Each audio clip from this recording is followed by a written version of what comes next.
आपल्यासोबत आज आहेत स्वप्नील शेळके. त्यांनी जानेवारीमध्ये माझ्याकडून डाएट घेतलेलं होतं.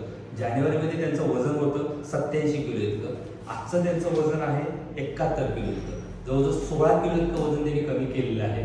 त्यांच्याकडून जाणून घ्यावं वेट लॉस जर्नी सुरू असताना त्यांना काय अनुभव आले, त्यांनी कोणतं सप्लिमेंट वगैरे घेतलं का? सप्लिमेंटची वगैरे काही अशी गरज पडली नाही मला. सरांनी माझ्यासाठी एक प्रॉपर असा डाएट बनवून मला डाएट फॉलो करण्यासाठी दिला. 2.5 महिने मी आता डाएट त्यांचा फॉलो करतोय.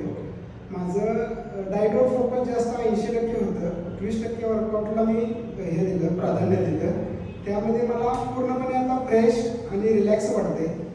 2.5 महिने मला कोणतीही गोळी किंवा सप्लिमेंट किंवा कुठल्या औषधी घ्यायची गरज पडली नाही. याच्या अगोदर तुम्हाला औषधाची गरज पडायची? याच्या अगोदर पूर्णपणे गरज पडायची म्हणजे कुठेतरी बाहेर जेवायला गेलं की त्रास होत होता, डोकेदुखी, पित्ताचा त्रास होत होता. आता पूर्णपणे तो बरा झालेला आहे. ओके, एकंदरीत तुम्हाला फ्रेश वाटते म्हणजे फ्रेश सुद्धा वेट लॉस झालेला फ्रेश वाटते आता. सरांनी मला चांगलीच मदत केलेली आहे. थँक्यू सर, मला डाएटमध्ये मदत केल्याबद्दल मी तुमचे आभार आहे.